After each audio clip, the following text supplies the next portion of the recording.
ప్రతి ఊరికి ఒక రహస్యం ఉంటుంది. ప్రతి ఇంటికి ఓ గతం ఉంటుంది.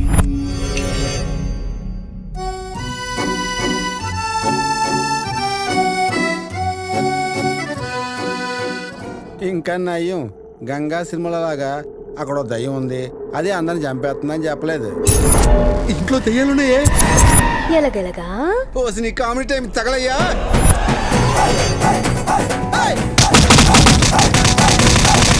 ఫిగర్ వస్తే పిశాచ్యతో సాని కారం నువ్వే. ఆట పూర్తి చేయకపోతే ఆడియన్స్ ఫీల్ అవుతారు.